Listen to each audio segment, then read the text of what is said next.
Welcome everyone to tonight's webinar. We're really excited to have you participate in our first IntelliGuide webinar of the year. My name is Abhishek Lakshman, and I'm here with our esteemed faculty, Dr. Mark Easley, Dr. Eric Kuhlman, and Dr. Robert Santrock, to kick off a very fun discussion on why you should consider IntelliGuide for your upcoming cases, how to use IntelliGuide within your hospital and practice, and 3, walk through some intraoperative case examples. If you haven't attended our webinars before, just some housekeeping rules. Everyone who joins is muted, just so to prevent any background noise. However, we want this to be a lively discussion.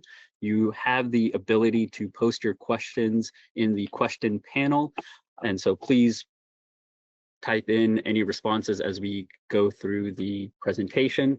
We will address those questions as they come up. If by any chance we are not able to get to your question, we will follow up afterwards via email. With that, I'm going to hand it off to Dr. Santrock to kick us off. Good evening, everybody.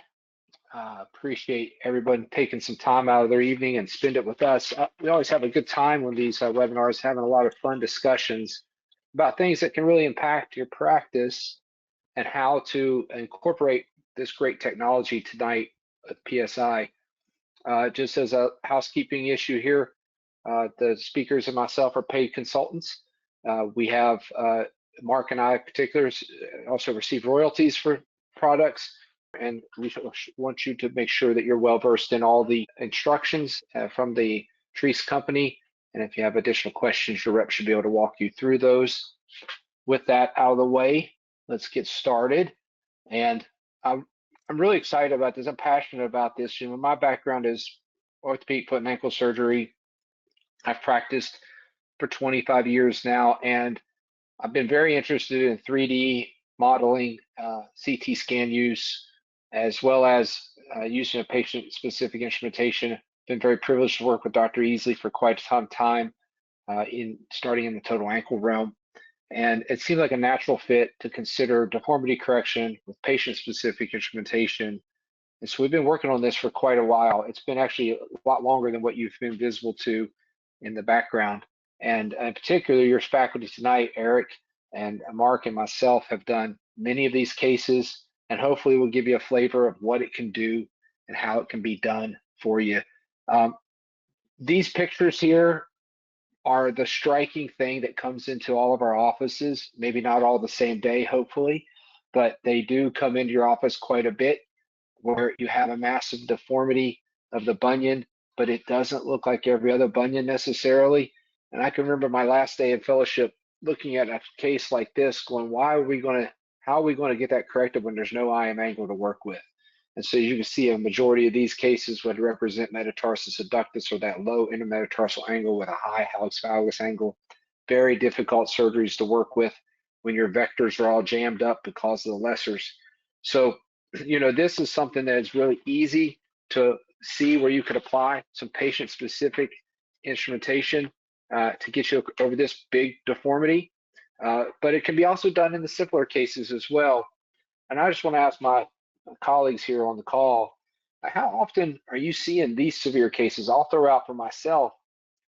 Perhaps I'm a little biased now because I get a referral in for a lot of complex bunions, but the truth of the matter is I think the walking around bunion, that this is like a third of them. Like they're just, you know, significant deformities, metatarsus adductus, low IM angles, or even revision cases. What do you guys see?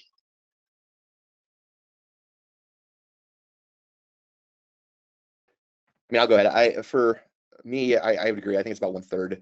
I do think, you know, the revision case stuff, a lot of the patients are just hesitant to come in after a bad or poor outcome. And so to get those patients in, I think, you know, I'm getting a little bit more of that now that lapoplasty and PSI have kind of taken off. I think patients see this for their bunion deformity and correction. And so that has been an increasing part of my practice. So I think that number is trending upwards, in my opinion. I agree with that.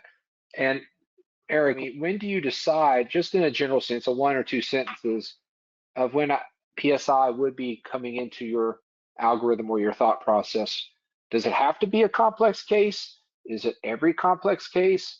When is the just the general jumping off point for you? I think it's always in the back of my head. I do believe, PSI just gives patients that are doing the fiddle factor with just the traditional lapoplasty.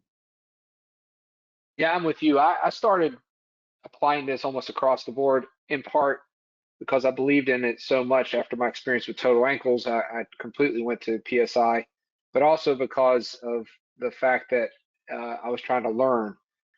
And I think there's a lot of investment both by you as a surgeon in the technology, and then the patients put a lot of investment into it as well. So they're very hopeful and they go into it very invested, very willing to participate and follow through. Mark, do you have anything to add on that selection or deployment of PSI in a general sense? We're going to get into a lot of details as we go along. Yeah, you had mentioned what the percentage of cases are that I see that may be more complex or have a small IM angle but a big hallux valgus clinically. And the literature's there, right? So there are papers out there that show that 1/3 of bunions have metatarsus adductus. So it's one of those things where it's probably seen you may not have seen it. So I think you just need to be aware of that. And I would say that you're showing some extreme cases here, but metatarsus adductus can also be relatively subtle to the point where you feel like you can correct it, but then when even I've had it intraoperatively where I realized I couldn't correct it, and there was metatarsus adductus. That was the reason why. You ask, when do I think of PSI? Well, PSI makes all that clear. So I'm fortunate to work at an institute where I have colleagues very interested in CT scan and CT scan analysis and even weight-bearing CT scan. So there's a drive amongst my colleagues to get more CT scan because more data can be obtained from it. And so it's been very helpful for me in correcting bunion deformity and midfoot deformity when I see it in 3 dimensions. And it's amazing what you see when you do a PSI analysis before going into the operating room and then plan your surgery ahead of time. So I'll leave it at that, but I try to do it in every case that I can because it's like you said, Bob, you're learning more. I'm doing the same. Yeah, and I think you point out something just incredible about it is that it becomes something that you get so comfortable with it once you start looking at it in this fashion, and it makes sense. These deformities are complex, 3-dimensional. When you start looking at CTs, you really start to appreciate how complex these deformities are. Abhishek, if you want to proceed on through to the next slide, I want to go through this evolution and put it in the perspective of what I pointed out at the beginning, is that my introduction to using patient-specific instrumentation, like many of you might be, came through joint replacement, and in our world, total ankle replacement, which really took off. We started off with taking a hip replacement and turning it upside down, putting it in the tibia. And the beauty of this was that we proved that we could resurface something and give something that could be stable for at least a period of time. Of course, this didn't hold up because you have a very high concentrated amount of pressure pushing down onto a non-prepared or anatomically aligned receiving side of that ball, and it was great for a short-term relief, but then wore out the bone and the debris. So the slop at the initial part gave this patient hope, but then quickly turned into pain and didn't last. We went through this period of time between that first block and the second block where we essentially relied on slop or ability to gain motion without a lot of precision to give us a better outcome. But that created its own problem, and the problem that was created was a huge amount of debris and wear, which caused a huge amount of issues with osteolysis, loosening of components, and then subsequently major reconstruction problems down the road. So in the subsequent generations of total ankles, if we could place this implant in the most precise manner and get the most precise articulation, we would have the least amount of debris produced. That was the theory, and that picture there is obviously the end bone, and then became the prophecy end bone was kind of the pioneering step in that. And we have several different PSI instruments available through total ankles now. CT scan based total knee is because we're always dealing with deformity because our arthritis of the ankle was, brought on typically by trauma. and there was deformity hardware to work around. So each case was unique. The PSI fit. Well, that's what you can translate that into the world of bunions, because they're very unique from patient to patient. There's many confounding factors and anatomical structures. So we went through that, and it ended up being the same process. So we thought, can we take that process and apply it to modern bunion surgery? Freehand, obviously been around hundreds of years, at least 100 years, 100 plus. And, we all know what the results were. We all know that the generalized, dogma and the generalized myths of Lapidus procedures that didn't work, because we're trying to do something 3D freehanded, and we didn't really even understand 3D at the beginning. Then lapoplasty was invented, which basically helped us point out the three-dimensionality of it and used instruments to help us control those things. And the natural evolution of that was, well, if we can use instruments to make these cuts, so we're up to this patient-specific bunion correction. And sometimes I'll hear people like, oh, you don't need a computer to tell you how to do a bunion surgery.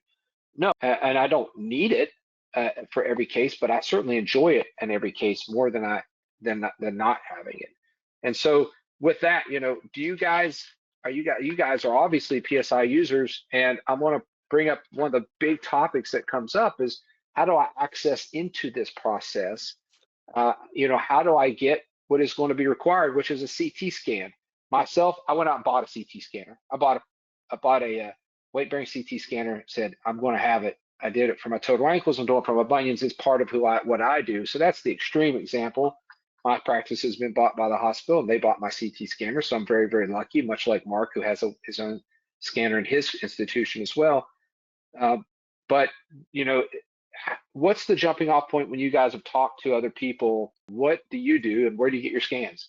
I honestly think the patients are just so much more educated nowadays than with the literature, with just commercialization of kind of everything. And I think a lot of the orthopedic, hip, and knee guys have all the robot stuff, which is broadcast everywhere. So a lot of patients actually come in and are asking me, what's the new trend in bunion, or what's new is going on.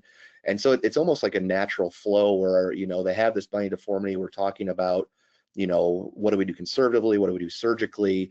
And then they just naturally fall into this PSI discussion. And it's not like I'm forcing it on anybody. It's really, hey, that sounds interesting. I'd be interested more in talking about it. And then I'm like, well, the first step is get a CT and see if you're, what we have from a deformity standpoint, and kind of go from there. And truthfully, it all just feels so natural nowadays to move forward with a CT, really assess that bunion deformity and any lesser metatarsal deformity as well, and then kind of get the patient going from there. Yeah, I mean, the easy way to tell patients, it's a 3D X-ray. I'm able to see every detail in 3 dimensions, and it helps me make a better plan, better roadmap. I do like what Eric said, that there is a trend, at least in what we do, to look at this in 3 dimensions, and the CT scanner makes perfect sense. But the two things I think about are, one, what is the radiation risk to the patient? And the CT scanners, but I think that's one that alleviates some of the worry about getting an extra study beyond the X-rays. CT scan, weight bearing or non-weight? Go ahead. Yeah, there's one question. I think you're about to say it, but Thomas Boldry was wondering what the impact to the process is if you don't have access to a weight-bearing CT. I think you're getting ready to mention that. Yeah, it's a great question, and I would say that, in my opinion, and probably because I bought my own machine, I think weight bearing is better. But no, the truth is, it's a very high detailed machine, and I think they're the step ahead with weight bearing. That's just my personal opinion. But I just recently went through a period of time where my machine had to be mothballed for a few months because we were moving locations, and so I had to use the non-weight bearing machine, and it did just fine. To give you an idea how this works is that if you do get a non-weight bearing scan, we would like to have accompanying weight bearing X-rays, and we would like to have the foot scanned in the position of weight bearing if possible. So in other words, put the ankle at neutral position or 90 degrees. I use a plantar fascia night splint that has no metal in it, and that worked fine for me. So yes, it can be done. Use either modality, weight bearing or non-weight bearing. Personally, I like it weight bearing, but that's what I've been used to. But engineers can work with both. And how this works in the back end is that each bone will be segmented away. You can see the different colors are matched up there. So what do you get from that? You'll get a preoperative plan. That's the IntelliGuide part. You're going to get a digital map that's going to show you all the parts that you need to see represented for the bunion correction. As you point out or prescribe metatarsus adductus, it'll identify hardware that's in the way, or cysts or bone voids that you can see more clearly, and it'll show you the correction. And with some generalized surgeon specific parameters, you can play with that. And what I do, and I'm probably one of the people that interact with this portion of it more than others, is I actually look at this and I feel like at that moment I'm looking at it, I'm doing the surgery. I was taught by Tom Lee in Columbus, who said, you think in the clinic and you'll execute in the operating room. So basically, I don't try to think in the operating room, I'm just executing what was done. So with my thoughts in the clinic. So I'm doing the surgery when I'm looking at the computer. If I don't like it, I haven't dropped a blood any at all, I haven't used a tourniquet, and I pick up the messaging modality and message the engineers, I want to try this instead of that, whether it's leaving the IM ankle open or adjusting some shortening, and they redo it. And I haven't cost the patient any problem. And with that, you fine tune what you like and how you like it to some degree within some parameters, and helps you work with each individual patient the way you want. Then the plan is finalized, and what you will get out of that is a personalized correction. Basically, all your dimensions are cut through one jig, including the planing step. Now it's sitting on this bone clone. This is the exact representation of the bones from the CT scan. It comes to you in the kit, so you can put your guide up there and really get the haptic feedback of where it's supposed to fit between the bones, how it's supposed to lock on, how much clearance under the guide at different places there are, so you can be assured by visual and haptic that you have the guide where you planned it. Getting it precisely fit matters. That's how I use the bone clone. Do you have anything else to add about the bone clone? Are you using it in the OR? I do 100%. So I like to, same as you, get that tactile feedback on how this is going to fit into the actual foot I'm putting into. So I use it 100% on every case. I mimic it to where almost it's mimicking the foot, put the guide down. So I'm getting the visual plus the feel, and then I'm transitioning that right onto the foot as well. Yeah, that's good stuff. Yeah, for sure. It definitely locks into a sweet spot, which I find extraordinary how that works so well. And it doesn't matter if you have osteophyte, it'll just take into account. And in fact, probably the osteophytes make a difference, give you even more purchase points. Real quick, I just wanted to ask you one other thing, Bob. You are getting a weight-bearing CT scan, but when you operate, so all your planning is based on a weight-bearing CT scan. When you operate, the patient's not weight-bearing. How does that affect how the guide fits on there if you planned it weight-bearing, but you're then trying to fit it to a non-weight-bearing foot?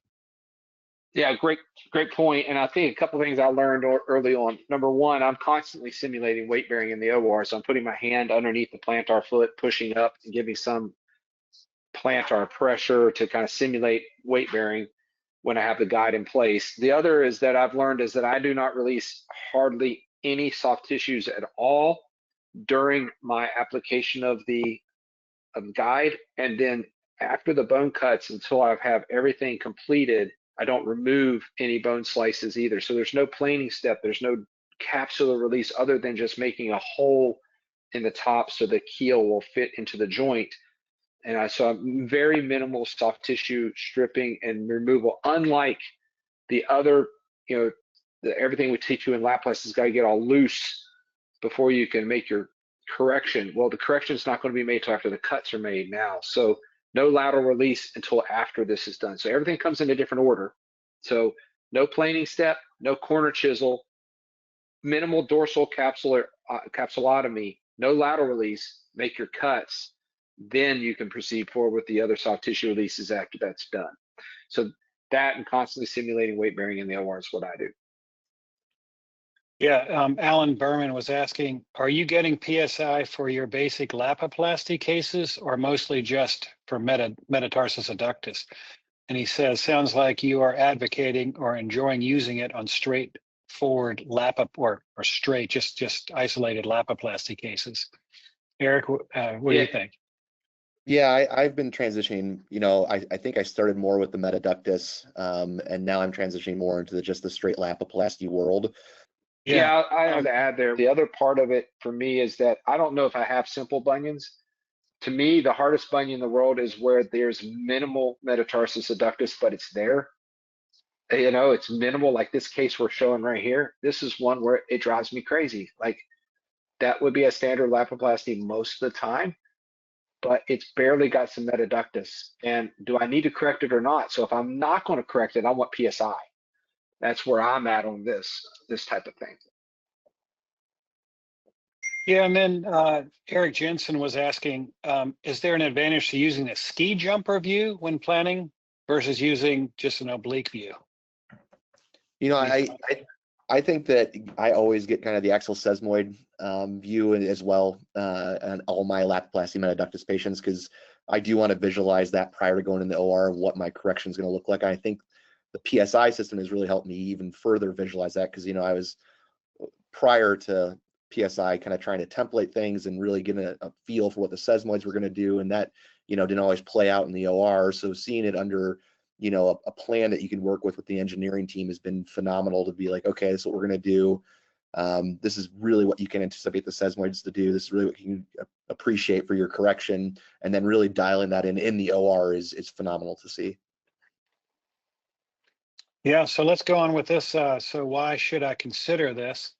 And I think the points have been made already, but you see this plumb line. There's a plumb line that makes it, I think most of you are familiar with the plumb line concept. So you look at the little yellow line there along the medial cuneiform, translate that to the lateral side of the first cuneiform, and then draw a straight line, extend that. And if there's going to be interference, you know that you need to, most likely need to address the metatarsus adductus. You won't be able to get your full hallux valgus correction in an anatomic position. And there's some literature to suggest that as well, on how to perform that test, rather than doing Scarlatto's method, which can be somewhat complex. Now, when you do the planning with IntelliGuide, you will use more detail, and so all these angles can be applied in 3 dimensions. So let's go to the next. There's one little bit more to this slide, I think.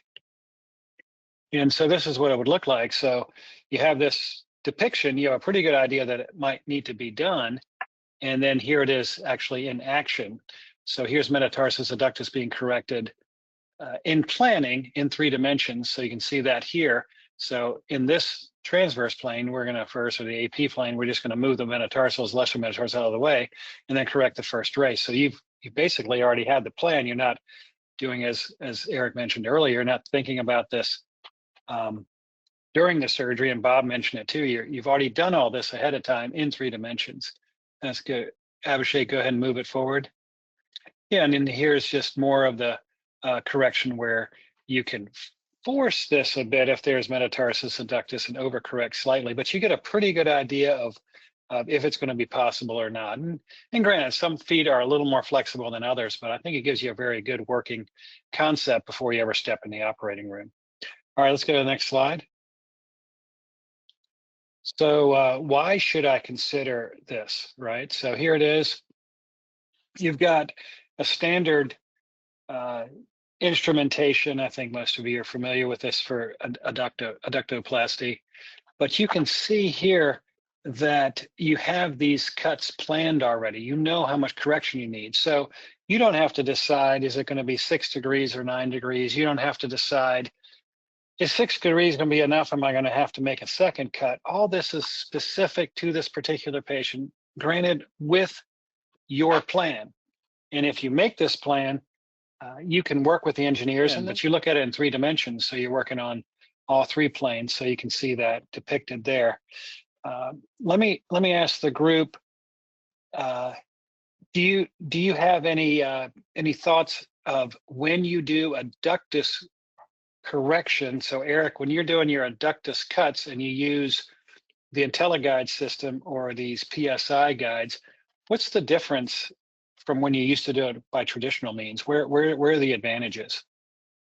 I just think it's just so teed into really correcting the deformity to, where when I was using the traditional system, there was always a little bit more play, and it felt just a little bit more finicky. I think these guides and you mentioned it earlier, everything just kind of really keys into place.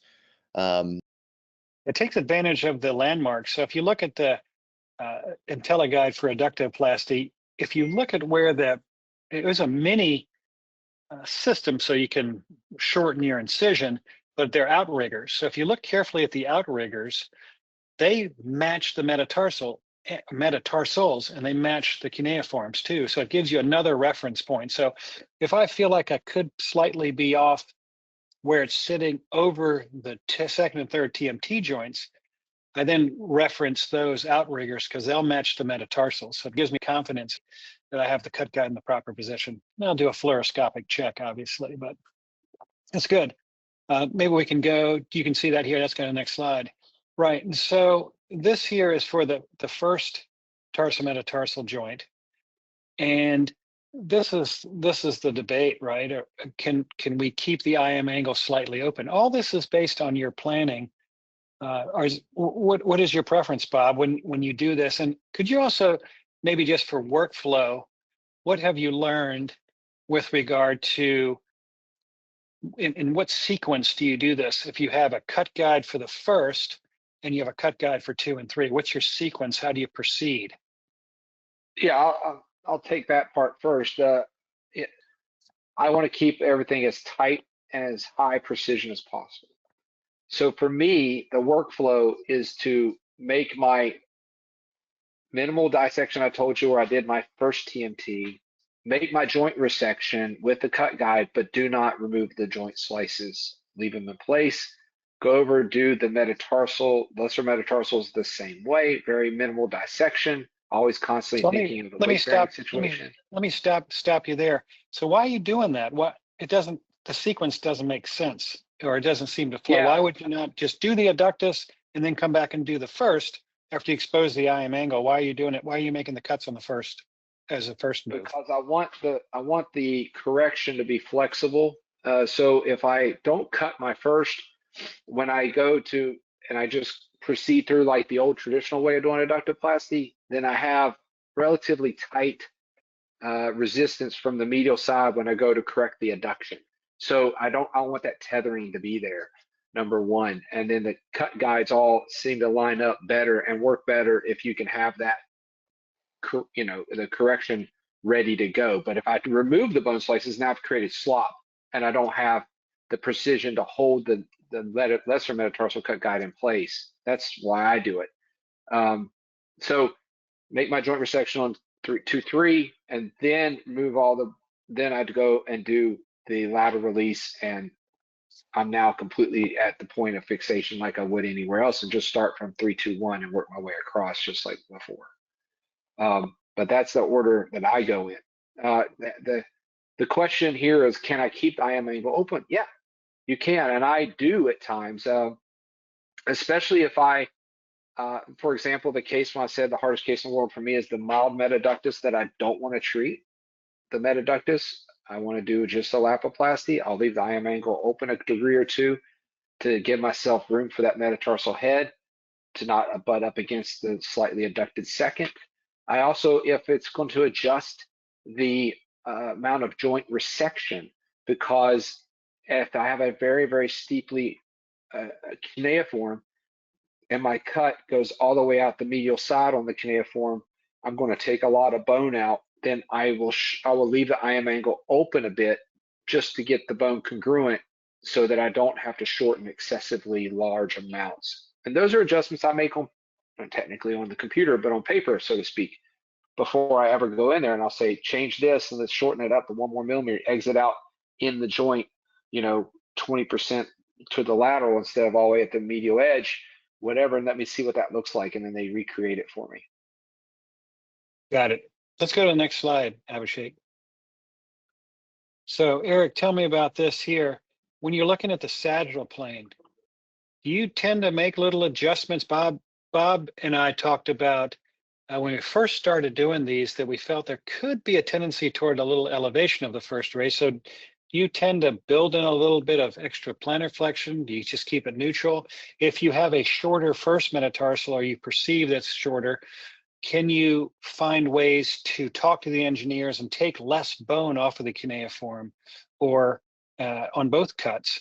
Do you make those kind of adjustments on the fly? And then what if you had a really short first metatarsus, you do all this planning with PSI, but you say, gosh, you know, I've got to use a bone wedge. How do you incorporate that into your planning?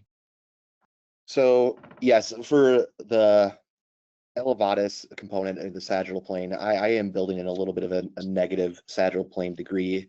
I like to see kind of to this slide that first metatarsal sitting near close to the second metatarsal, and they do a really good job of, you know, if I have, okay, hey, let's make it 0, okay, let's make it -2. They're very receptive and getting back to me and showing me what that exactly looks like. For shortening, they're also, you know, I'm able to say, hey, let's take a millimeter less off the metatarsal, or let's try a millimeter less off the cuneiform. Can we still get the same amount of correction, the same amount of deformity correction in these more complex cases? They've kind of come back and given me 4 or 5 different options to put in my toolbox and say, this is what I would like to do.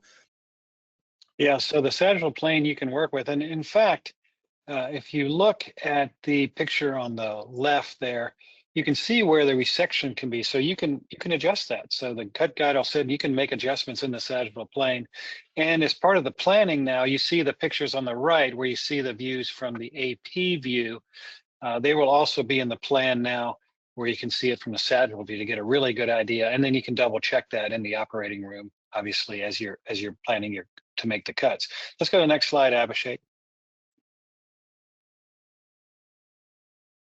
So just as far as workflow is considered, you remember this if you've done lapoplasty, you remember the workflow. And Bob went over this very well already, so we don't need to belabor this. But it's a lot of steps, and they're very good steps, and they conceptually make sense. You're getting a correction before you cut. And so what happens now is you've done all this planning, and you get an idea of what the correction's supposed to be, and you know that going in, but you're going to just expose, put the cut guide on, and make your cut. That's what you're going to do, as long as the cut guide is sitting properly. And you can see there, maybe Abhishek can point to it. If you look at the cut guide, you can see where the distal 2 holes are and the proximal 2 holes where the pins go. And so you'll put the pins, let's get, yeah, hold on to it for just a second. The pins go in the farthest 2 holes away from the joint, and then you make your cuts because that leaves you a little more room for the saw, and then you drop in 2 more pins. So as opposed to having a compressor with 2 pins and then 1 oblique pin, here you have 2 pins on each side of the joint and 1 oblique pin just to hold it while you're making the cuts. That's irrelevant. But when you have 2 pins like that, you see how they're offset. So what happens is you'll make the cuts, and then even though they're offset, you can pull that guide off. It's actually cut based on the plan of correction you've already made. And it falls into place very nicely. And because you have 2 pins on each side, you really don't need a fulcrum to drop in there, and you won't need the positioner either. Doesn't mean you're not applying the same lapoplasty principles you have been for the years you've been using lapoplasty, but it's just simplified a bit, and steps are combined. I think we've gone over that workflow pretty well. In the interest of time, I think it'd probably be good if we went on with some cases. So let's go to the next one. Let's go to the first case. Bob, I think this is your case. So you want to talk us through it? Yeah, I mean, again, as Eric pointed out, I'm at the point where I'm basically doing this for almost any bunion. And but here's a case that, you know, I think if you're not comfortable with looking at metatarsus adductus, this is one that will drive you nuts, because if you look at the yellow plumb line, it's pretty positive, right? So to me, this is a hands down metatarsus adductus case. The IM angle is slightly larger than my average metaductus case typically is. So this is what I call the hybrid. It's the one that's the traditional hallux valgus with metaductus. And I find these hard. These are difficult because they're somewhat flexible foot, but they have a pretty big IM angle and a pretty big hallux valgus angle and a pretty decent metatarsus adductus angle. So to me, this is what PSI does. It gives details. I want to know what I'm dealing with, and it's going to, you know, here's just a representation of what was found with the CT in comparison to my X-ray, and you can see there's some differences there. You know, the metatarsus adductus angle is a little bit larger on the X-ray compared to CT, and so is the HVA, a little bit larger on the X-ray compared to CT. The frontal plane rotation, I didn't have an axial sesamoid on this, so that, you know, they didn't have a measurement, but you see it's pretty large. And for me, the frontal plane rotation is not usually that large in pure metatarsus cases. So to me, I'm pointing out to you, everybody, there's really three morphologies of bunions. There's pure metatarsus, which is a stiff, very, very big metatarsus angle. Then there's the pure hallux valgus from instability to TMT, and then there are these patients, the hybrids between. And these patients are hard. A lot to correct, a lot of rotation with not as big of IM angles and HV angles to deal with. So next slide.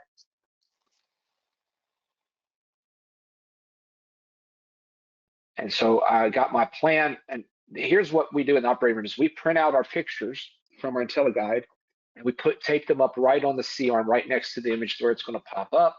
And I'm going to look to see, is it exactly represented of what I wanted?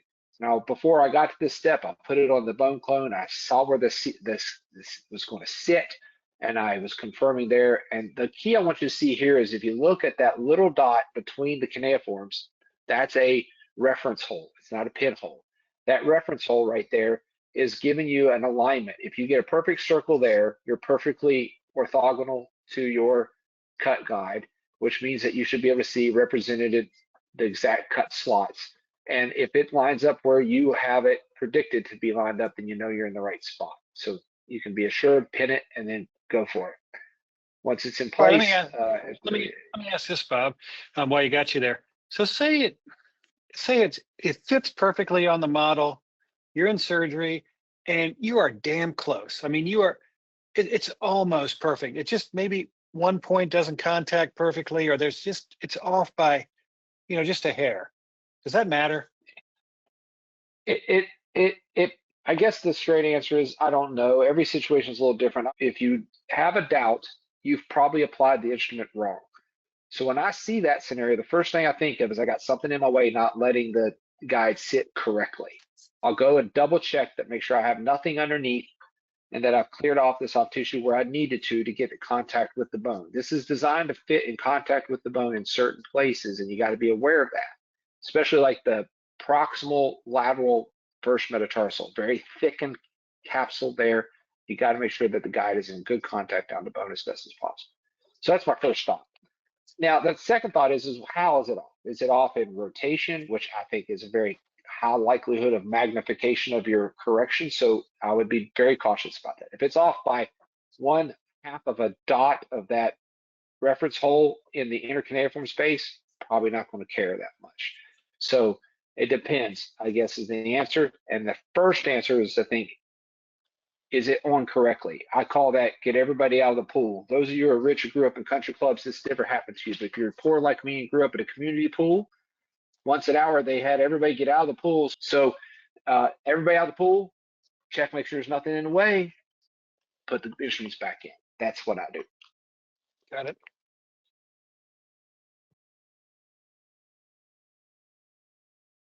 It's good. Yeah, next slide. Yeah, go. Yeah, keep talking us through it. Frontal plane rotation was set by the pins, by the cut guide. I didn't have to do anything. You see, there's never been put on here a bone position. We didn't have to do any of that.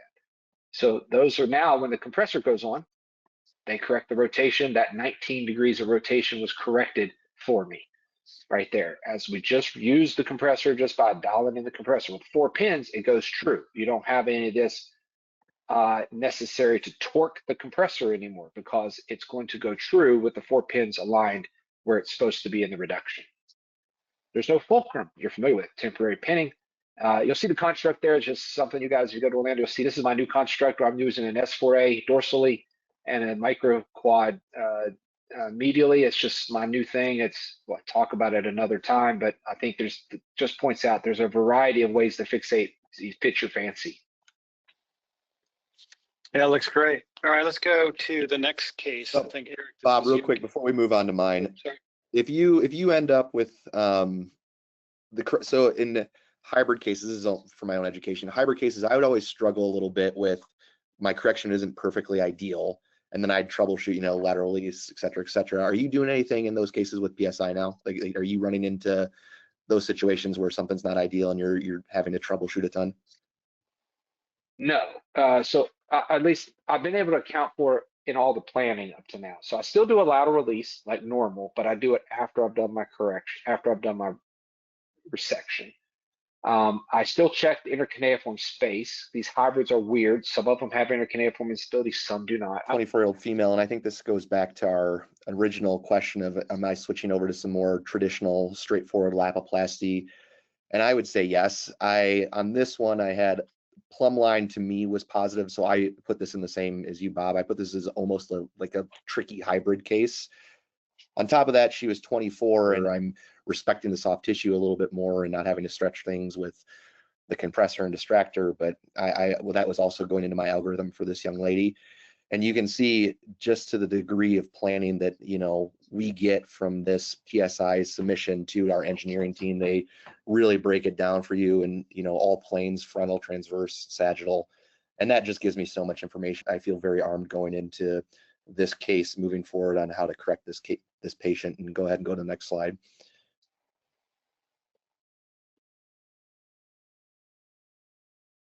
Zabashik. Yeah. So I got the cut block plan, and to your degree, I also try to simulate weight bearing. I do like to get a little bit of a larger field of view, so I can also try to visualize, you know, are my metatarsals, lesser metatarsals appearing to be the same on my CT guided plan, as well as all my parameters with the perfect circles, and just really matching that up. I've done the same workflow of putting the foot down, really getting that tactile feedback, looking at this, and making sure it's really conforming to the plan. And go ahead and go to the next slide.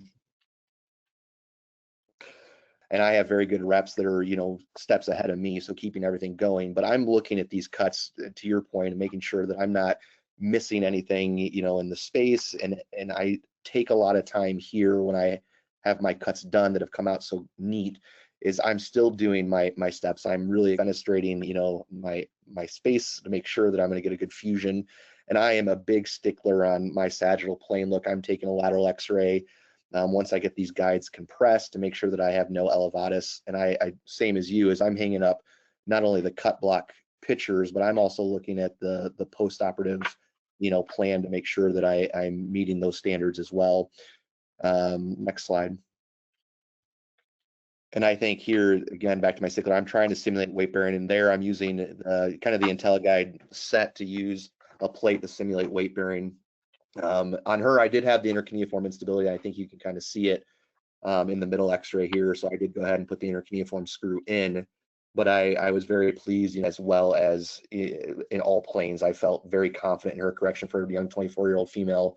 I didn't have to go down to the MTPJ, even though we have some kind of dysplastic sesamoids. I thought they reduced really well. Looks great.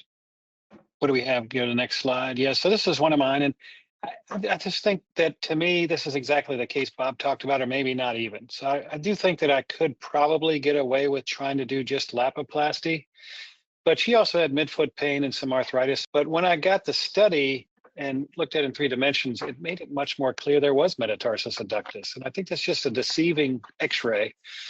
We talk about metatarsus adductus also having a cavus alignment. That's not always the case. You see here, she has a flatter foot. Let's go to the next slide. And so when I looked at this and you plan it out in 3 dimensions, that there was metatarsus adductus, and so I looked at this in 3 different planes. Let's go to the next slide. And so I planned for metatarsus adductus correction. In addition, she had midfoot pain, so some midfoot arthritis, but it really unmasked the true deformity. It did some correction in the sagittal plane, maybe not dramatic, but remember, she had a flat foot, and I'm getting the rotational correction plan as well. Let's go to the next slide. And so here's this model. You can see that, and I put again, like Eric mentioned, I put it on the model, and I immediately go to the foot that I have exposed. If there's anything blocking me, like Bob described, and I'll remove that. But no releases are done. It's just enough to make it sit like it does on the model. Let's go to the next slide. And you can see here, I'm also checking in the sagittal plane, just making absolutely sure that that position is what I think it is. And then sometimes there may be a little bit of a gap or so. I've got to make sure I fit it properly, but I don't want to have a gap. So I want to make sure I pin it properly, to Bob's point. Go ahead and go to the next slide. And so here it is, cut guide in place. And I'm first gonna just make sure I got that first metatarsal cut guide where I need it to be. Go to the next slide.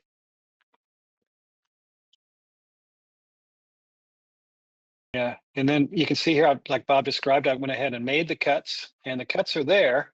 And it looks dramatic, but it's not. You remember I haven't corrected the adductus in this particular case, but I'm not removing the bone wedges. They're sitting there, but I've got everything freed up. The other reason I think it is important to do the in more dramatic deformity, not in this necessarily, but to do the first TMT joint first is to make sure that nothing shifts. If I do the adductus correction first, which I've done before, and everything's moved over, it actually distorts the first ray. It puts some strain on the first ray, and the cut guide won't fit as well. So go ahead and do the first as your first move. So let's go to the next slide.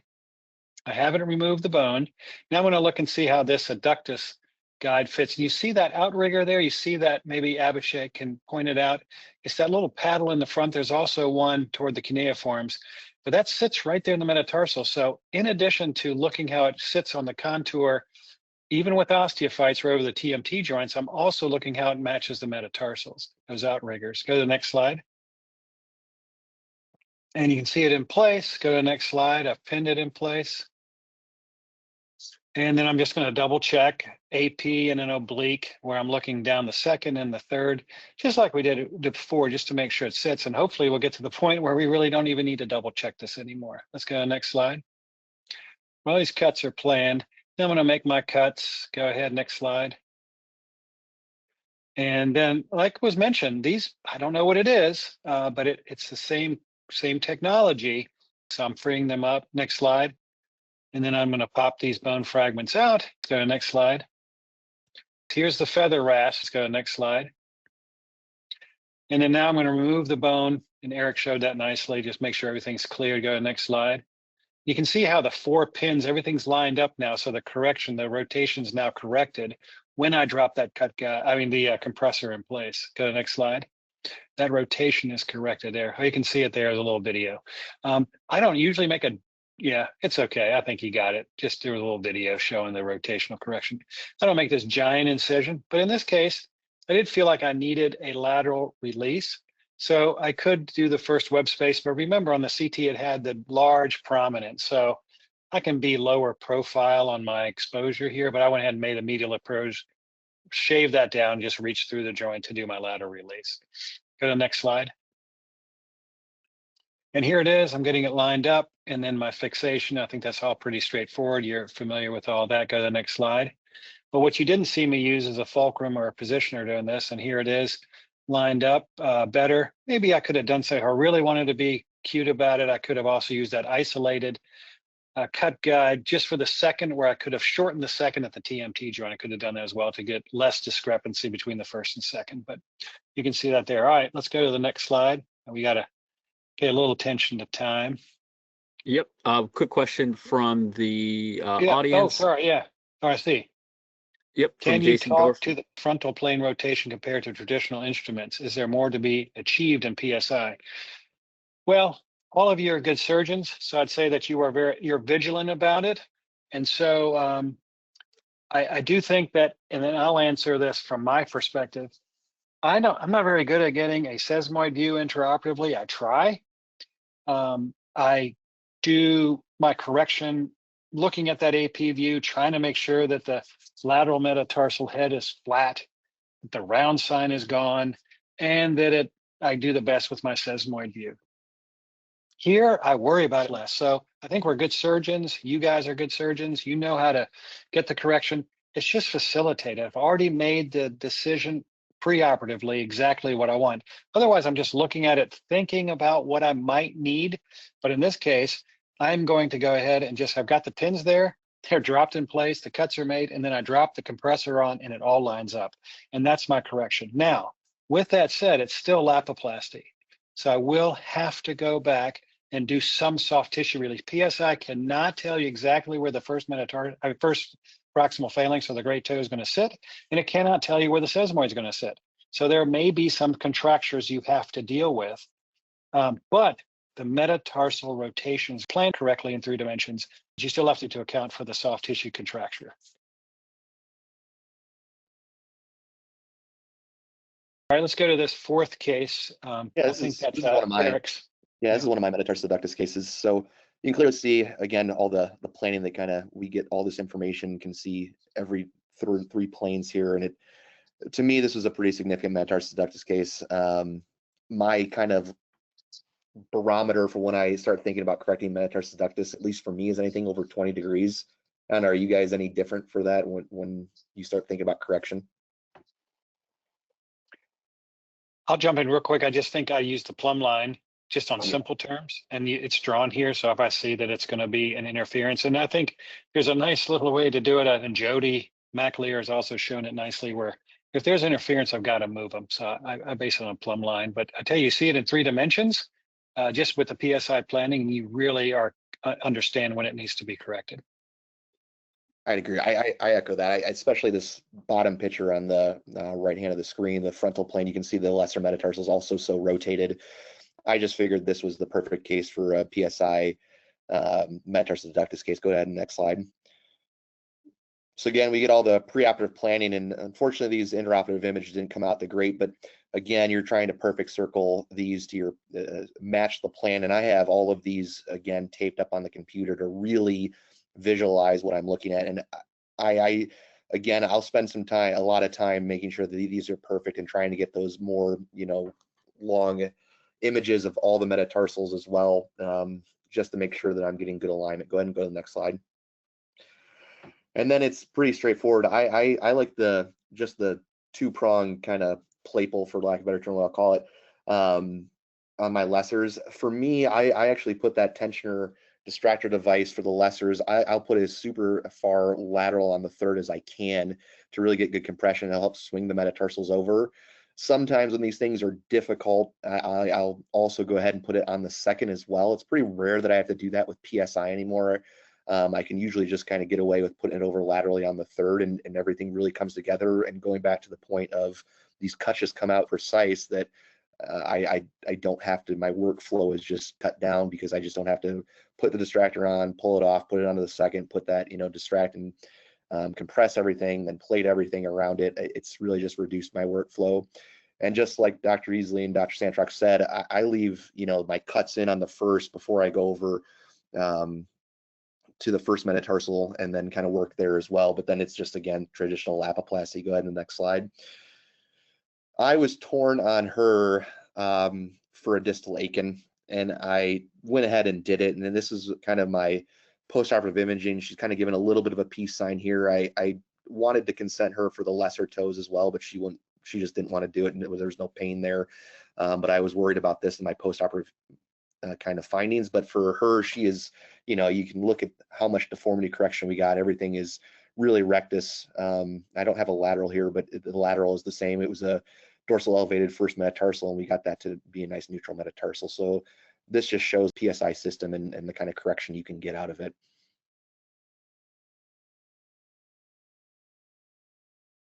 That's extraordinary. We're running out of time, but I think we have time for one more case. Bob, I think this is your case. You want to talk through this, and then we could maybe have some final comments from each of you.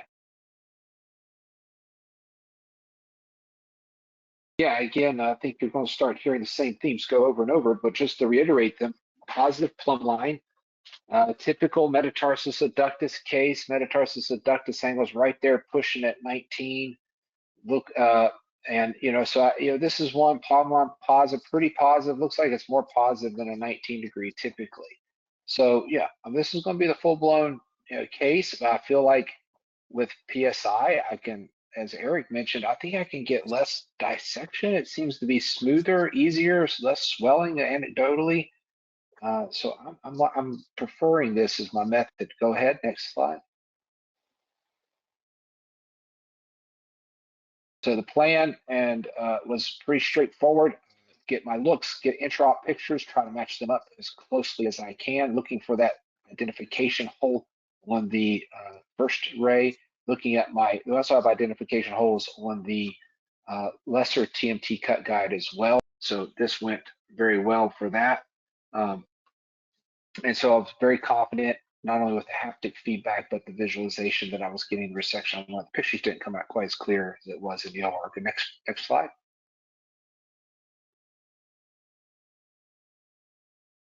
resections are very straightforward and simple. Micro quads were used, and moved my way on over to the first forward fixation as a traditional speed plate construct. I did do a M1 to C2 screw on this one. Must have had some intraoperative splay that was apparent, which is not common in my adductus cases, but once in a while you do have that, especially with these hybrid-like cases.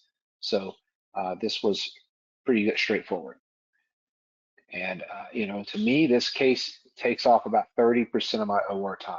So I'm not a fast surgeon. I don't claim to be. I do an adductoplasty, full blown. Typically takes me under 2 hours, hour and a half, and you know, this probably knocks off close to 30 minutes of my usual surgical time. So Bob, comment on that right there. You got the adductus correctus, you've got that gap there laterally trying to close down the first TMT joint. We're so used to putting in a fulcrum and then putting the positioner on. Not necessary here, is that right? Didn't have to have a pin in the second while I put the bone positioner on. Didn't have to put a fulcrum in place. The 4 pins just reduce that 3 dimensions without having to leverage against the fulcrum or the bone position. Yeah, that's great. Nice case. So there was a request to review a revision case. So we go a little bit over on time, but maybe we could do that. Just review Bob's revision case. Flipping through one of my other cases. Just stop right there. We mentioned that earlier. Just go back one. Just to mention, you can use a bone graft. So all the planning will be the same. You see everything set up, and this was at a short first metatarsal. You see the dots distally there. There had been previous surgery. So there was some shortening there. And so I used the structural graft, and nothing changes. All the planning remains the same, except for that I put the structural graft in. Just wanted to point that out. And maybe as you go to the last case, so Bob can talk through that as well. What does a surgeon need to do if they want to do a PSI case? Is there a particular order they have to place for the CT scan, or can they just get a standard CT scan? What do you need as an engineer to get the information and put the planning together? Yeah, no, great question, Dr. Easley. So we have a CT scan protocol that's available on our website, and our reps have access to it as well. And that document essentially outlines how the imaging should be done. And the protocol is very similar to PSI protocols that are already in the market. So a lot of imaging centers are already used to it as well. In that protocol, it will outline that how we accept both non-weight bearing and weight bearing CTs. It also lists out the certain parameters that the imaging center just needs to follow. So that's essentially step one, to just get the ball rolling. And then from there, we have our surgeon portal, where you could get access to start submitting cases and essentially seeing the live progress of every step, from file submission to pre-op planning to shipping, and then providing case feedback at the end.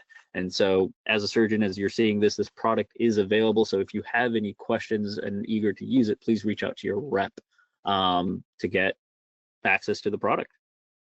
Perfect. Well, we got you. Cody Walden wants to know about how are the cut blocks charged?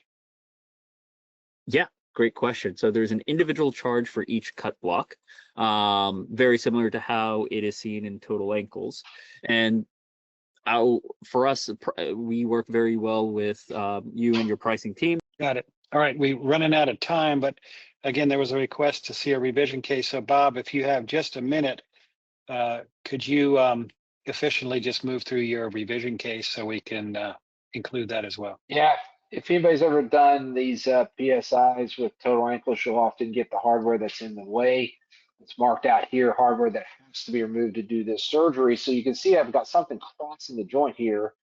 Correction can be made. I mean, you can see the pre-op plan. It looks like we can get this nicely corrected. I'm not much of a bone block guy. I believe shortening is very well tolerated if you have these 3-dimensionally corrected, so I'm not planning on lengthening at all. So let's go to the next slide. So, you know, we go on to have to remove those screws, obviously, to get the next bone slices. What's unique here is that I don't have a keel available to go down in the joint. So this is going to set on top. So we had to heavily rely upon the haptic feel and then the imaging. So this is an earlier cut guide. We don't have as much of the guidance from the that we have available now with the intercuneiform targeting hole and such. What did end up being unique with this case was kind of fun is that when we were, the pins were placed in such a way that I was able to actually plate with the compressor on. So that was kind of cool. Again, an earlier case, but so you can build cut blocks that have no keels for a true malunion. It doesn't have to be a non-union. You don't have to have a space necessary to put a keel in. And we do, the big tricks I've learned here is that you have to be meticulous about getting it to fit on the geography that they're predicting for you.